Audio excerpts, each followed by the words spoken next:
오늘은 세 번째 시간으로서 이렇게 뜻을 정해서 우리가 출발해서 한 해를 보내게 되어질 때에 우리에게 주어지는 결과입니다. 하나님께서 우리에게 어떤 결과를 주실까? 하나님께서는 오늘 본문의 말씀을 통해서 100배의 축복을 우리 활천제일교회 모든 성도들에게 다 주실 것을 우리들에게 약속을 했습니다. 이미 이 100배의 축복을 받게 되어진 한 사람이 오늘 본문 말씀에 소개되고 있는데 그분이 누굽니까? 바로 이삭이라는 사람이죠. 그래서 오늘 우리가 100배의 복을 받은 사람, 즉 이삭 같은 삶을 살자라는 말씀의 제목으로 함께 은혜를 받기를 원합니다. 우리나라 사람들은 유독히 이 복에 대한 애착이 굉장히 강합니다. 그래서 일반적인 우리 모든 세상 사람들은 복을 받기 위해서 굉장히 노력하게 되어지고, 이 복을 받기 원하는 사람은 세상 사람들만 복을 받기 원하는 것이 아니라 우리 예수 믿는 오늘 저와 여러분들도 이 땅을 살아가면서 이렇게 복을 받기를 원하고 있음을 보게 되어집니다. 그런데 세상 사람들이 복을 추구하는 것과 우리들이 복을 추구하는 대상을 보게 되어지면 다릅니다.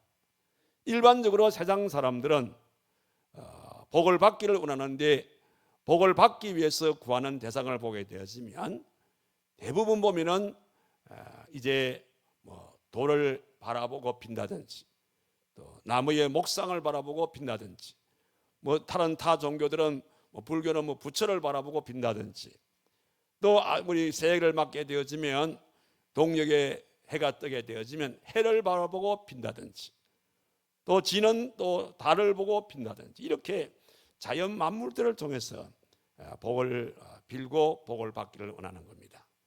특별히 우리 옛날 우리 시골서 이제 생활하신 분들은 기억이 날 겁니다. 저도 어릴 때에 우리 동네에 동구 밖에 성황당이라는 이런 게 있었어요.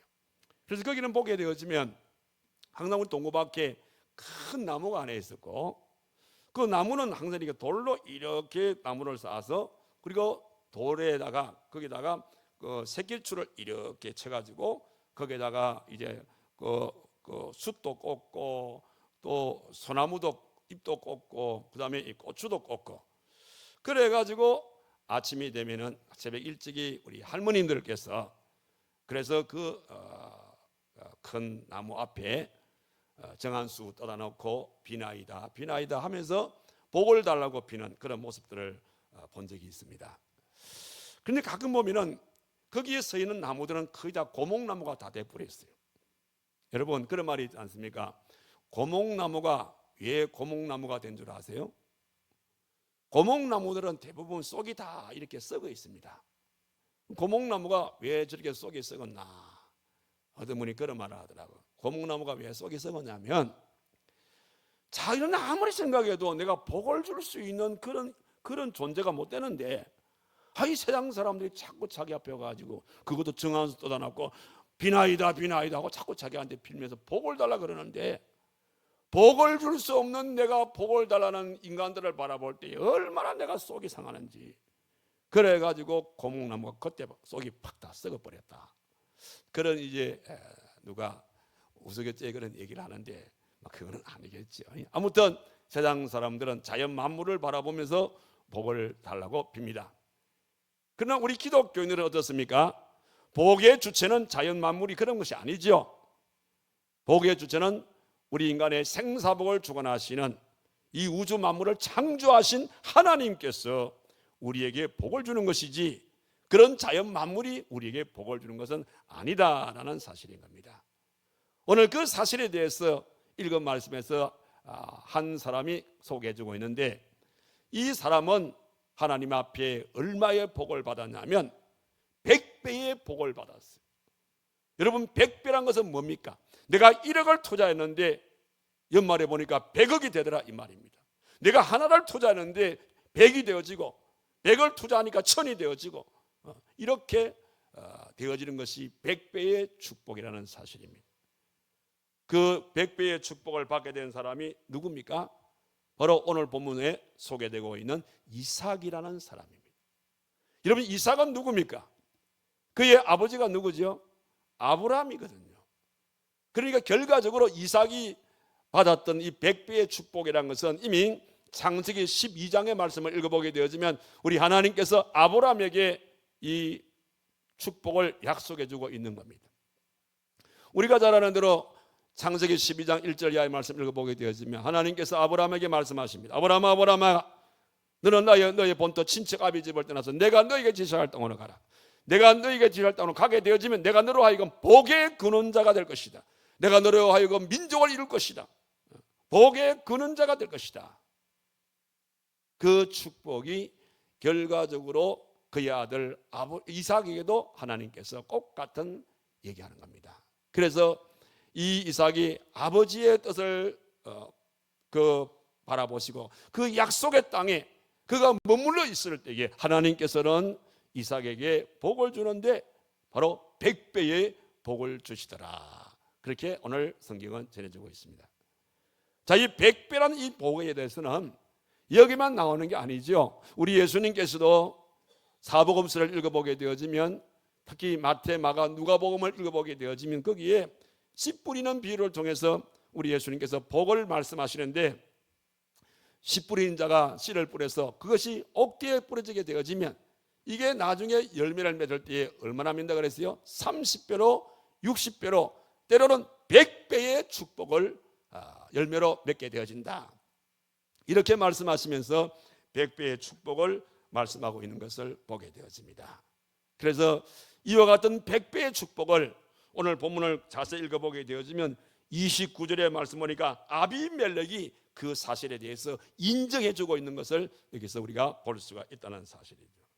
그런 증거로 오늘 저와 여러분들 2024년도 출발하시면서 오늘 이 예배에 참석하신 사랑하는 모든 성도 여러분들은 이 한 해를 결산할 그 무렵에 100배의 복을 받으면서 이 한 해를 결산하는 여러분들이 다 되시기를 주님의 이름으로 축원합니다.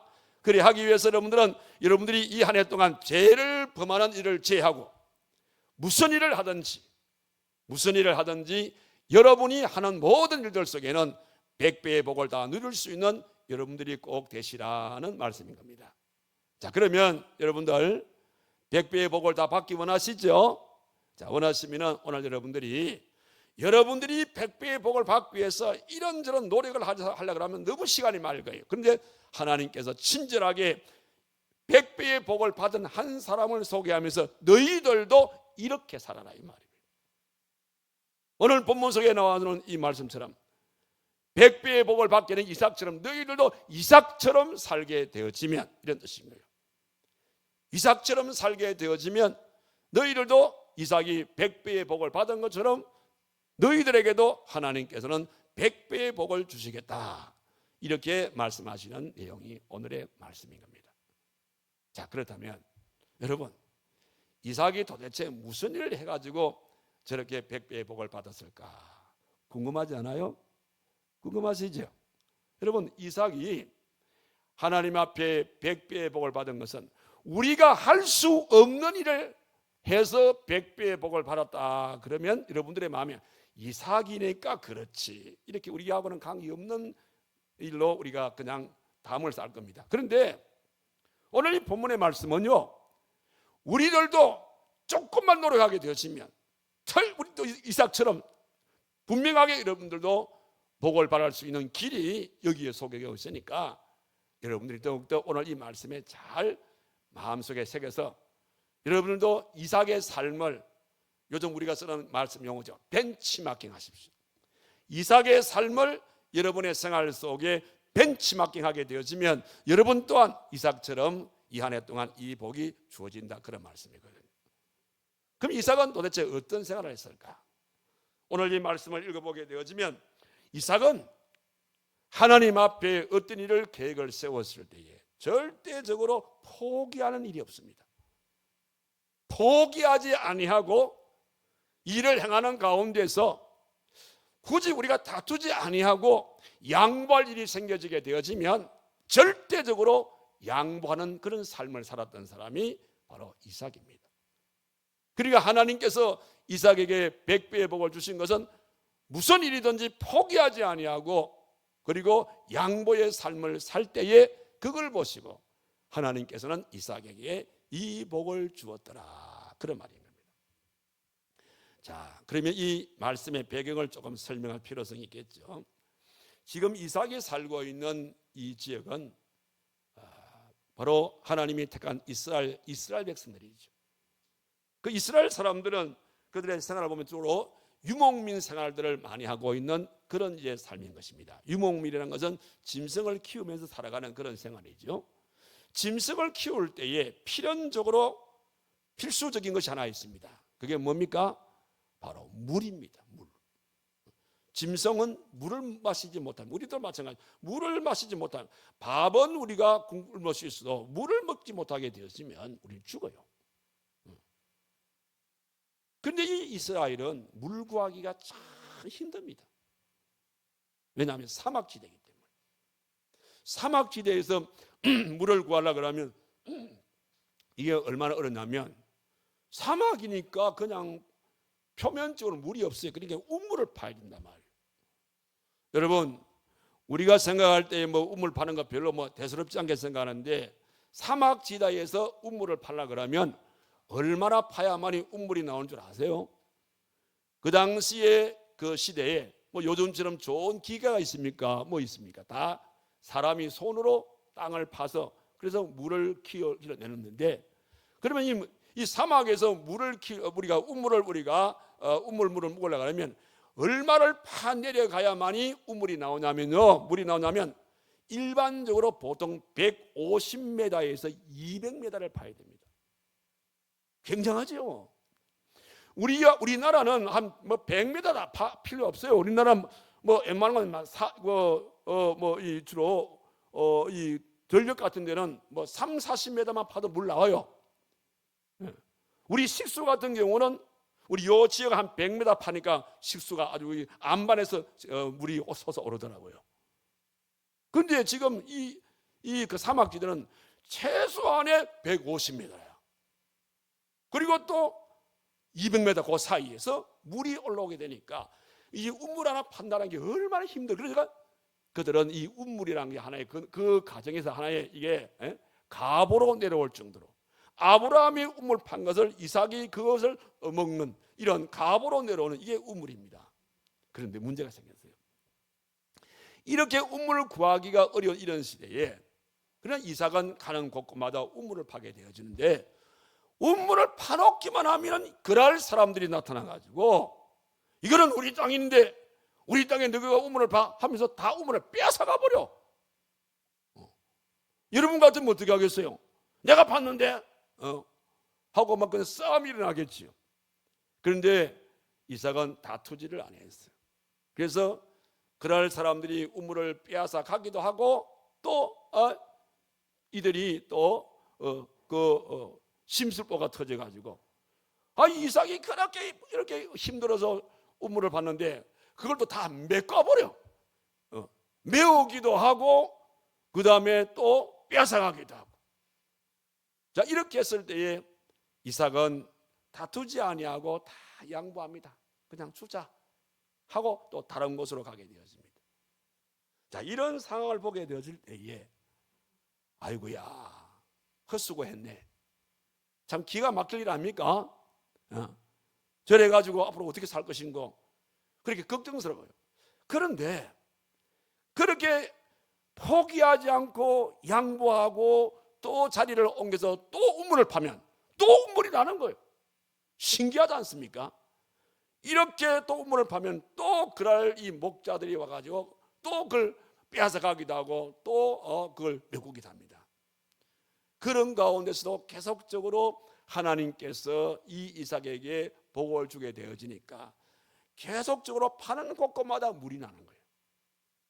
그러니까 이번에는 여기에 16절의 말씀을 보니까 뭐라 그럽니까? 아비멜렉이, 그 나라 왕 아비멜렉이 이삭에게 이르되 네가 우리보다 크게 강성한 자 우리 곁을 떠나라. 이 아비멜렉이 은근슬쩍이 욕심이 생긴 겁니다. 그래가지고 우리 곁을 떠나라 이 말은 뭐냐면, 너 모든 땅을 다 내 땅이니까 내가 다 이 땅을 차지하겠다 이런 뜻이거든요. 그러면 또 이삭은 또 양보하는 겁니다. 그래서 계속해서 옮기고 되는데, 그런데 하나님께서는 어떤 자에게 복을 주냐면 이렇게 양보하는 자에게 하나님은 관심이 있고 그들에게 복을 주기 원하는 거예요. 그래서 보십시오. 19절 보십시오. 이런 환경 가운데서도 어떤 일이 일어납니까?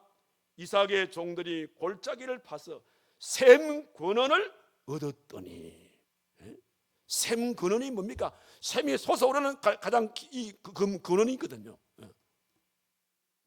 샘 가장 줄기를 얻었다 이 말입니다. 그러니까 우물을 파는 가운데 샘 근원을 얻었으니까 이거는 복 중에 복이지 않습니까? 자, 여기서 우리가 한 가지 귀한 진리를 발견합니다. 무슨 진리냐 하면,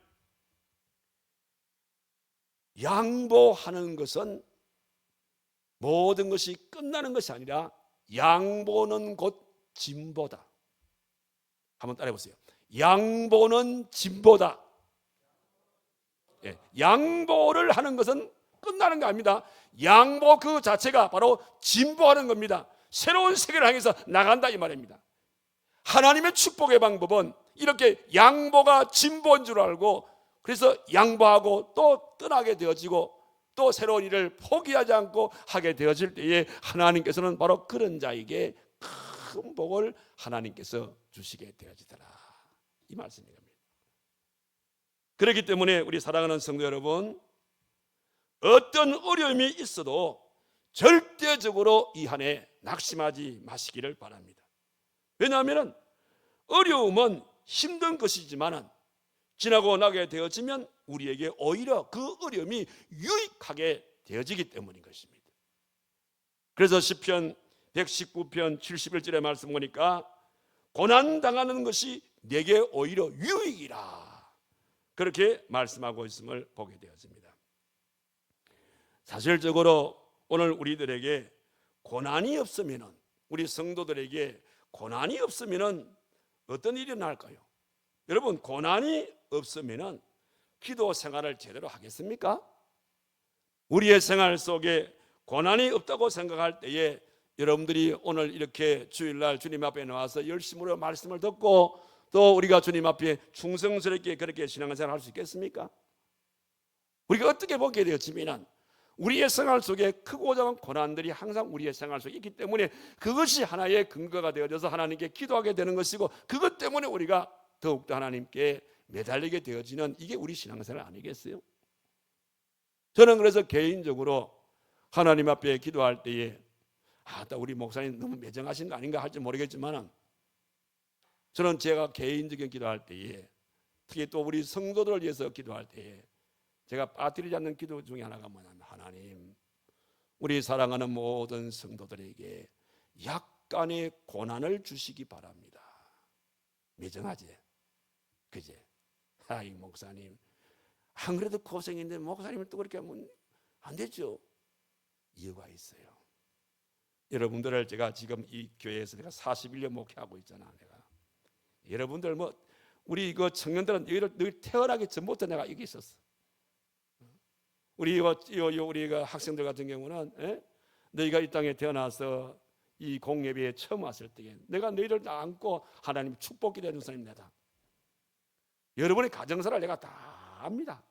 그런데 가만히 보면 주로 어떤 분들이 열심으로 신앙생활을 하냐면 약간의 고난을 받고 있는 성도들입니다. 하여튼 사업이든 자녀 때문이든 건강 때문이든 무엇 때문이든 간에 남편 때문이든 아내 때문이든 간에 무엇 때문에 간에 약간의 고난받는 사람들이 신앙생활 잘하더라고. 딴 눈 안 파고 있더라고. 왜냐? 그것이 내 인생의 기도 제목이 되는 거예요. 그것 때문에 하나님께 기도하게 되어지고, 그것 때문에 말씀을 보게 되어지고, 그것 때문에 하나님께 매달리더라 이 말입니다. 여러분, 자연도 보십시오. 여러분들 길거리에 서 있는 가로수 같은 경우도요, 바람 한 점 없는 가로수는 그냥 잎은 붙어 있지만은 조용합니다. 근데 약간의 산들바람이 불어오게 되어지면 그 바람 때문에 나무잎이 흔들리기 시작하는 거라. 나무잎이 흔들리면서 그 나무에서 아름다운 노래 소리가 흘러나와요. 바다도 마찬가지잖아요. 여러분, 바람 한 점 없는 여러분들 조용한 바다를 봤습니까? 아무 멋도 없어요. 그냥 약간의 이 순풍이 불어옵니다. 수로 불어오게 되어지면 이 바람 때문에 이 바다의 물결이 살랑살랑 이렇게 치다가 이게 바닷가로 쑥 밀려와서 바닷가에 있는 바위에 딱 부딪히니까 찰싹거리면서 하얀 물바람을 쫙 풍기면서 아름다운 그림을 쫙 한편의 그림을 그리면서 그리고 아름다운 그런 아름다운 목소리로 소리로 아름다운 음악을 하는 것 같았어요. 하나님은 인간을 만들 때에도 조용히 있으라, 뭐든지 그냥 조용하게 살아가라. 인간 만들 때에 하나님이 그래 안 만들었어요. 그렇기 때문에 우리 인간의 아름다운 소리는, 우리 인간의 삶의 축복의 소리는 고난 속에서 얻어지는 거예요. 고난 속에서 포기하지 아니하고 그런 가운데서 강한 의지를 가지고 그 일에 우리가 전념적으로 나가게 되어질 때에 그 과정을 통해서 하나님께서는 우리에게 큰 은혜와 큰 복을 주신다는 사실을 믿으시기를 바랍니다.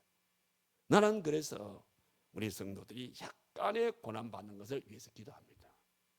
그런데 감사한 것은 이런저런 고난이 오게 될 때에 여러분들 걱정하지 마세요. 하나님은 모든 고난 속에는 피할 길까지 주시기 때문에, 또 그 고난도 우리가 감당할 수 없는 건 안 줍니다. 우리가 감당할 수 있는 그런 고난을 하나님께서 우리에게 허락했고, 그 고난을 피할 수 있는 길도 있으니까 해결점도 있다고 합니다. 그럼 중요한 건 그런 고난의 과정을 통해서 하나님께서는 우리에게 100배의 복을 주시겠다, 그런 말씀을 하시거든요. 그러니까 이런 과정이 없는 사람은 100배의 복을 아무리 여러분 입술에서 노래를 불러도 안 주십니다. 이런 과정을 통해서 오는 것이 100배의 복이라는 사실인 겁니다. 그래서 성도가 살아가다 보면서 우리가 꿈과 비전을 가지고 우리가 나갈 때 있잖아요. 여러분들 꿈과 비전을 가지고 계신 분들 꼭 기억하십시오. 여러분, 꿈과 비전을 가졌다고 해가지고 다 모든 게 술술 풀린 게 아닙니다. 꿈과 비전을 가졌기 때문에 때로는 우리에게 어려움도 옵니다. 꿈과 비전이 있기 때문에 우리에게는 때로는 장애 요소가 생깁니다. 꿈과 비전이 있기 때문에 우리에게는 이런저런 또 우리가 이런 것도 우리가 이럴 수도 있는 것이라 이 말입니다. 꿈이 없는 사람은 어려움도 없는 것이고 장애도 없는 것이고 이럴 것도 없어요. 그래, 꿈이 있기 때문에 이런 모든 것이 따를 수가 있다는 겁니다. 자, 그래서 여러분들 꿈과 비전을 가지고 출발할 때에 절대적으로 어렵다고 포기하지 마세요. 이렇다고 여러분들 힘일지 마시기 바랍니다. 절대 포기하지 마시고 용기를 잃지 마시기 바랍니다. 그런 말이 있지 않습니까? 재물을 잃은 것은 약간을 잃은 것이고, 명예를 잃은 것은 많은 것을 잃은 것이고, 용기를 잃은 것은 다 잃은 것이다, 그런 얘기가 있지 않습니까?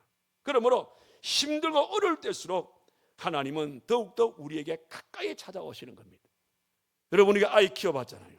아이가 건강할 때는 부모님들께서 그냥 약간 거리를 두고 아이를 지켜봅니다. 그러나 그 아이가 병이 났을 때에, 아이가 병이 나게 되어지면 어느 부모님이 멀찌감치 병난 아이를 두고 보겠습니까? 병이 나게 되어지면요, 우리 그 부모님들은 그 아이의 머리맡을 떠나지 않습니다. 밤에도 이 아이가 혹시나 열이 더 나지 않을까 걱정이 되어가지고 그 머리맡을 떠나지 아니하고 아이를 보살펴 주는 겁니다. 마찬가지로 오늘 저와 여러분들이 꿈과 비전을 가지고 어느 일을 하는 가운데에 어려움을 겪게 되어질 때에 우리 하나님께서는 어머니 심정으로서 우리 곁을 떠나지 않는 거예요. 어머니 심정으로서 우리가 포기하지 않게 하기 위해서, 염려와 걱정 때문에 우리의 마음에 상처받는 일이 없게 하기 위해서 우리 하나님 더욱더 가까이 오셔서 어머니 심정으로 우리를 사랑으로 돌봐준다는 사실을 절대적으로 잊지 마시기를 바랍니다. 그런 증거로 오늘 사랑하는 성도 여러분, 여러분이 이 한 해를 출발하시면서 힘들고 여러분의 삶이 어렵지 않습니까? 만약에 어렵다 하더라도 절대로 포기는 하지 마십시오. 내가 죽을 것 같은 그런 상황이 내게 왔다 하더라도 절대로 용기를 버리지 마시기를 바랍니다. 왜 그런가 하면 여러분이 지금 그 순간을 맞고 있다면 드디어 내게 고난의 끝이 보이는구나. 내가 죽을 것 같고 내가 지금 당장에 내가 쓰러질 것 같단 말이에요. 그러면 포기하지 말고 용기를 가지면서 여러분 마음속에 드디어 이제 고난의 끝이 보이는구나. 이게 고난의 끝이구나. 그렇게 보시고 포기하지 아니하고 믿음을 가지고 더욱더 우리가 주를 향해서 나가게 되어질 때에 그 실패와 그 고난이 오히려 우리의 생활 속에 100배의 축복으로 바뀌어진다는 사실을 믿으시기를 바랍니다. 오늘 이삭이 하나님 앞에 100배의 복을 받은 것은 포기하지 아니하고 그런 연유에서 항상 양보하게 되어지는 이런 삶을 살았기 때문에 하나님께서는 그런 삶을 사는 이삭에게 100배의 복을 주었다는 겁니다. 그런 연고로 금년 1년 동안 살아가시면서 여러분이 하는 일들 가운데서 어떤 일이든 간에 어떤 경우에도 포기하지 마세요. 그리고 여러분들 양보할 수 있는 일이라면 100% 양보하십시오. 그럴 때에 하나님께서는 그것 보시고 여러분들에게 관여하시면서 100배의 복을 줄 줄로 믿습니다. 이 복을 누리시는 여러분의 삶이 되기를 주님의 이름으로 축원합니다. 그 다음 두 번째는 이삭은 어떻게 이 복을 받았냐면 온유한 마음을 늘 가지고 살아갔기 때문입니다. 온유한 마음. 자, 여기 여러분들 19절에서 22절의 말씀을 쭉 읽어보게 되어지면 우물 파는 얘기가 쭉 나오는데 계속적으로 지금 이삭은 우물을 파놨을 때에 그랄사람 이 목자들이 와가지고 얘기하면은 그냥 안 싸우고 다투지 않고 그냥 양보하고 그냥 줍니다. 계속해서는 주는데 자 20절 보십시오. 계속 파 나갑니다. 자, 파 나가는 또 우물을 팠습니다. 근데 보세요. 그랄 목자들이 이삭의 목자와 다투어 이르되 이 물은 우리의 것이니라 하며 이삭이 그 다툼으로 말미암아 그 우물 이름 뭐라고 했어요? 에색이라 하였으며 이 에색이라는 뜻은 뭐예요? 다툼이라. 이 다툼의 우물이라 너그 가지라 하고 또 양보합니다. 그래서 21절 또 다른 우물을 팠더니 또 그들이 또 다툼으로써 이제는 그 이름을 신나라 하리라. 신나 뜻은 뭡니까? 이는 대적자라 이 말이야. 그럼 대적자 너 가져와. 또 양보합니다. 그리고 또 22절 이삭이 거기서 옮겨 다른 우물을 또 팠어요. 그들이 다투지 아니하였으므로 그 이름을 이제는 르호봇이라 하라. 르호봇은 뭡니까? 넓다, 넓은 지역이다. 보세요. 지금까지 판코기에서 만약에 이러한 적대의 어떤 그러한 이제 방해가 없었다면 거기 머물렀겠죠. 그러면 그 우물 하나밖에 없는 거예요. 그런데 거기서 또 싸우지 않고 양보하니까 하나님께서는 이 우물의 근원지가 되어지는 이 르호봇 넓은 곳을 하나님께서 주었으니까 거기에 비해서 여기가 얼마나 더 좋은 것이고 장래를 바라볼 때에는 얼마나 희망이 있는 그런 지역이었습니까? 여러분 이게 바로 하나님의 역사인 것입니다. 그래서 이삭이 우물을 파고 양반인 것이 우리가 일반적으로 빼앗겼다 이렇게 볼 수 있는데 이 빼앗긴 게 아닙니다. 그래서 15절의 말씀 보게 되어지면 블레셋 왕이었던 이 아비멜렉이 뭐라 그럽니까? 이삭은 블레셋 사람보다도 강하고 힘이 있지. 자기가 무슨 이렇게 힘이 없어가지고 빼앗긴 그거 아니라 인정해 준다 이 말입니다. 그러면서 여기에 빼앗긴 것은 그냥 단순히 힘이 없어 빼앗긴 것이 아니고 양보했다. 그 양보 속에는 온유한 마음이 있을 때에 양보가 된다는 거예요. 이걸 오늘 여기서 얘기하는 겁니다. 그런데 하나님은 강포하고 남의 것을 빼앗는 사람보다는 온유하고 남에게 빼앗기며 양보하고 주는 사람에게 더 사랑을 하고 그들에게 더 복을 준다는 사실이에요. 이는 우리 예수님께서도 그런 맥락에서 오늘 우리가 신앙 고백할 때에, 우리 팔복을 고백할 때에 세 번째가 뭐였습니까? 세 번째가 온유한 자는 복이 있나니. 그 온유한 자가 복이 있는데 어떤 복을 받나 그랬어요? 땅을 기업으로 받을 것이라. 보세요. 강한 자가 땅을 차지하는 게 아닙니다. 온유한 자에게 하나님께서는 땅을 기업으로 주신다라고 그렇게 말씀하고 있음을 보게 되었습니다. 여러분, 우리가 이 동물의 왕국이라는 그 프로그램이 있죠. 그 동물의 왕국, 이 아프리카의 이 동물들이 사는 모습을 보게 되었으면, 거기 보면은 이 아주 그 강한 동물들, 즉 육식 동물들은 대부분 다 강합니다. 육식 동물들은 왜냐하면 살아있는 다른 짐승을 잡아먹어야 된단 말이에요. 반면에 이 초식 동물들은 늘 당하는 것 같아 보여요. 풀을 뜯어먹는 이런 초식 동물들은 늘 당하기만 하는 것 같습니다. 그러면 육식 동물들이 이런 동물들 다 잡아먹게 되어지면 아프리카 그 밀림지대는 결과적으로 그 육식 동물밖에 없겠다, 이런 우리가 생각할 수 있는데, 실상은 가보게 되어지면 육식 동물들은 계속해서 이 초식 동물을 잡아먹는데, 개체 수를 보니까 이 초식 동물을 잡아먹는 육식 동물의 수가 아주 수가 적고, 오히려 계속해서 잡아먹히고 있는 이 초식 동물들이 계속해서 이 번성을 해서 개체 수가 많아지더라, 그 말입니다. 이 자연을 통해서 우리가 배울 것이 뭡니까? 온유한 자에게 하나님께서는 복을 주는 것이다 라는 것을 증명하는 그런 모습이 바로 이런 모습들인 겁니다. 옛날 중국에 유명한 도덕가요 철학자인 노자라는 사람이 있었어요. 이 노자라는 사람에게는 자기의 그 사부가 되는 상창이라는 스승이 있었습니다. 상창이라는. 근데 이 상창이라는 사람이 연세가 많이 들어서 이제 임종을 앞두고 있는 그런 가운데에 어느 날 노자가 자기 스승 상창을 찾아갔어요.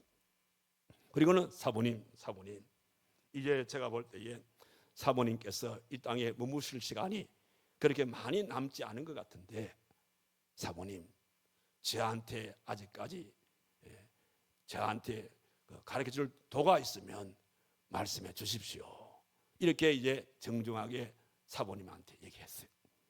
그러니까 상창이 그렇게 말하는 노자를 빤히 이렇게 바라보는 거예요. 딱 바라보고 있다가 한참 만에 입을 여는데 뭐라 하냐면은, 노자야 하고는 자기 입을 벌려 이렇게 하면서, 내 이빨이 보이느냐 이렇게 물었어요.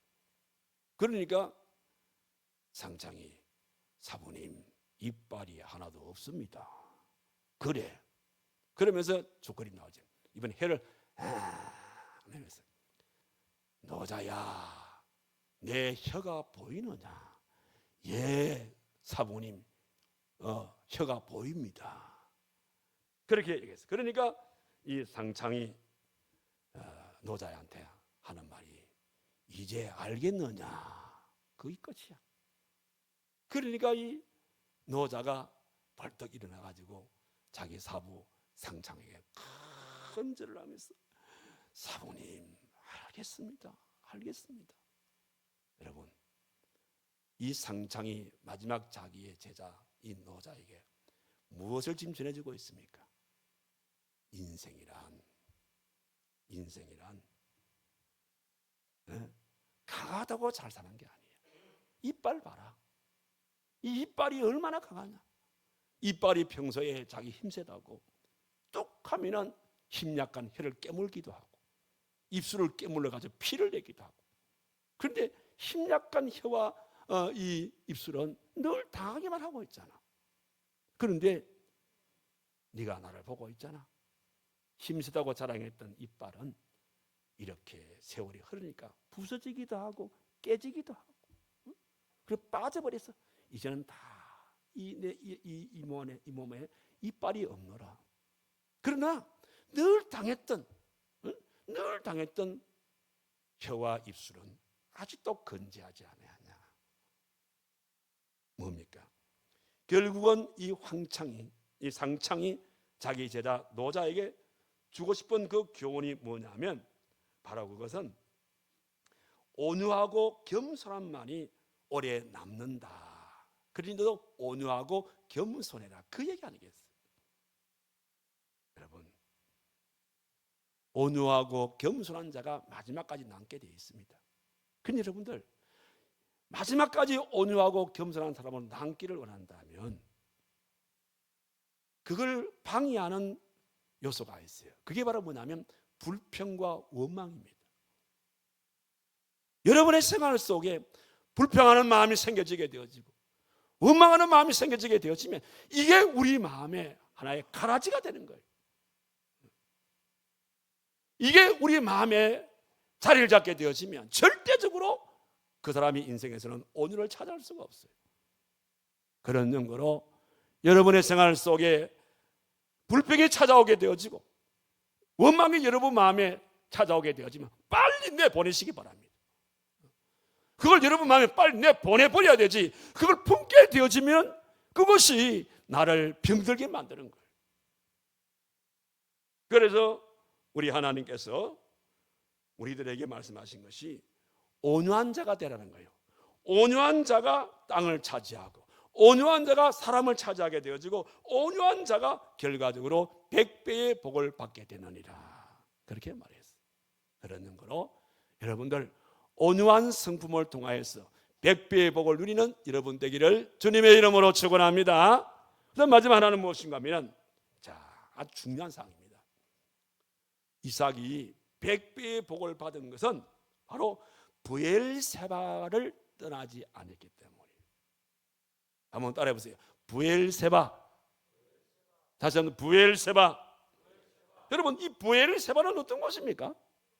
여러분, 이삭을 우리가 연구해 보면 이삭은 두 곳에서 복을 받습니다. 한 곳은 뭐냐면 창세기 26장 1절과 4절의 말씀 보니까 브엘세바를 네가 떠나지 말라, 브엘세바를 떠나지 아니하면 내가 너에게 복을 주겠다는 게 이거 첫 번째 복의 메시지입니다.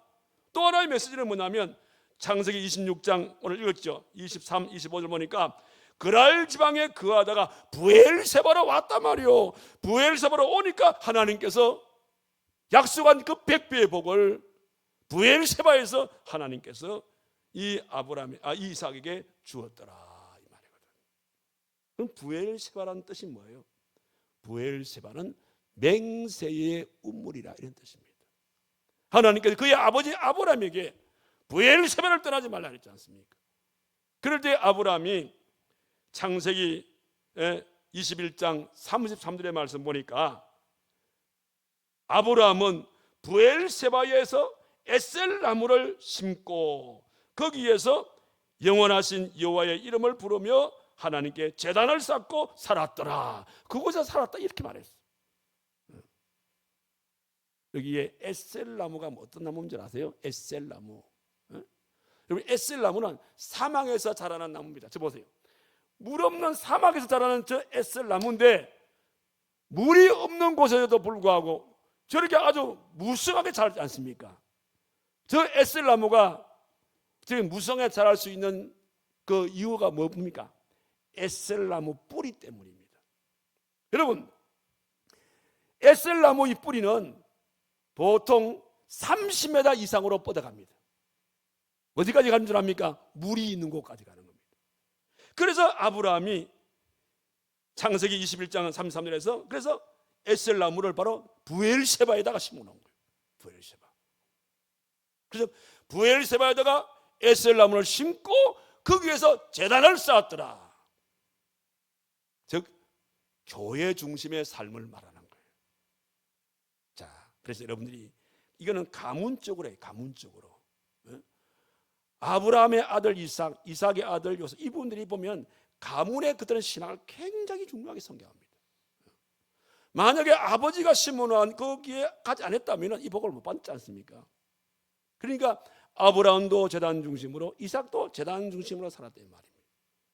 그런데 요즘 우리들 보게 되어지면 제단 중심으로 이렇게 우리 가정 단위의 제단 중심으로 이렇게 쌓는 그런 가정은 성전 중심으로 살아가는 그런 거 많지 않은 것 같아요.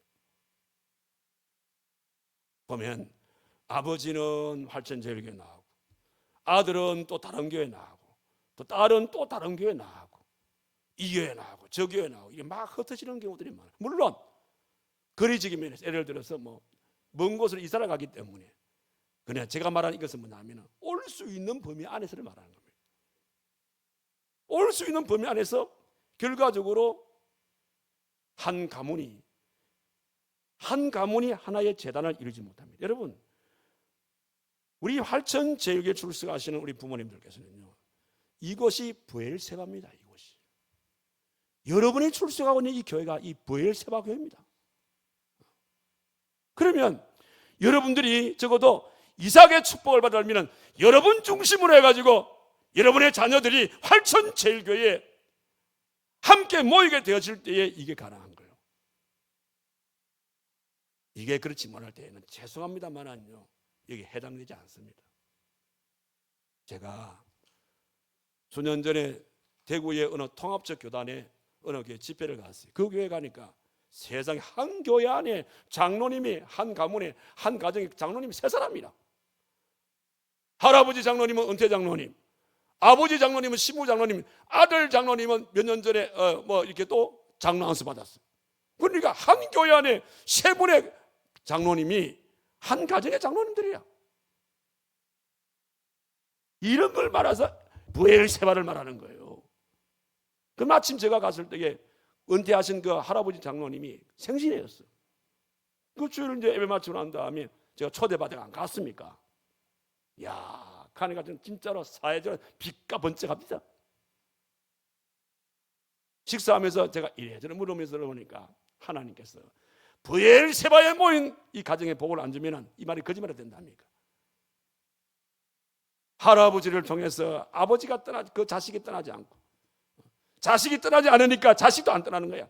그래 같은 교회에서 한 브엘세바에서 교회를 섬기니까 하나님 복을 주시는데 진짜 100배의 복이, 이게 바로 100배의 복이구나. 할아버지도 아들도 손자도 다 보니까 다 잘 사는 가정이더라고. 자식들도 보니까 다 잘 돼 있고. 왜 그러냐면 브엘세바의 가족의 단위로 모이면 신앙이 하나가 됩니다. 영성이 하나가 되는 거예요. 기도 제목이 하나가 되어지고 나가는 방향이 하나가 되어지고. 제일 다 고민이 그거예요. 만약에 예수님이 재림하실 때에 브엘세바의 가정은 쉬워요. 한꺼번에 얘들아 하고 다 같이 올라가면 될 텐데, 브엘세바의 가정이 안 되면 아버지 참 고생이 많겠어요. 우리 아들은 어디 있는데, 아이고 아들아. 왜? 주님이 오실 때 맞이할 수 있는 그런 신앙이 내가 그동안 못 봤잖아. 내가 제대로 하는지 그냥 집에서만 만났지 내가 모르잖아. 못 갈 수 있다 이 말입니다.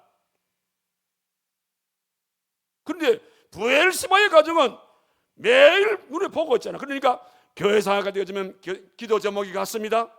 가는 방향이 같아요. 꿈이 같아요. 행동이 같아요. 행사하면 다 같이 가는 겁니다. 한 가정에 이게 브엘세바가 되면은 이 교회는 어느 날 이 행사하고, 같은 날 우리 교회는 또 이 행사하고, 또 다른 교회는 이 행사하고, 그러면 한 가정의 가족이 다 찢어져 버린 거예요. 이런 가정에는 하나님의 복이 없어요. 죄송합니다. 그래서 적어도 여러분들이 이 한 해를 살아가시면서 이 이삭처럼 100배의 복을 받기 원한다면 지금부터라도 브엘세바의 재단을 여러분들이 만들어 가시면 되는 겁니다.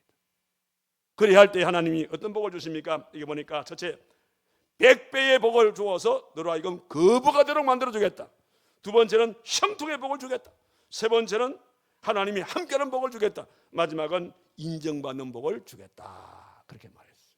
그래서 여러분들이 이 한 해를 살아가시면서 이삭처럼 포기하지 아니하고 양보하는 삶을 통하여서, 이삭처럼 온유한 마음을 가짐으로써, 이삭처럼 이 브엘세바의 재단 중심으로 살아감으로써, 그래서 하나님께서 허락하시는 100배의 축복, 형통의 축복, 여호와 하나님이 함께하는 축복, 그리고 우리의 이웃들에게 인정받을 수 있는 이런 복을 받으며 살아가시는 저와 여러분 되기를 주님의 이름으로 축원합니다. 기도합시다.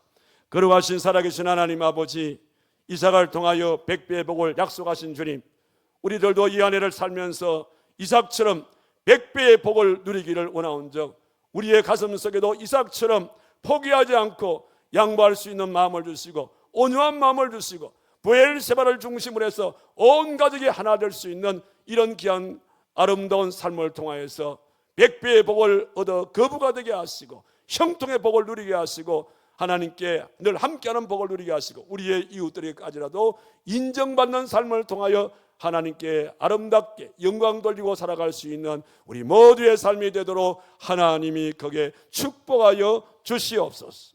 예수님의 이름으로 기도하옵나이다. 아멘.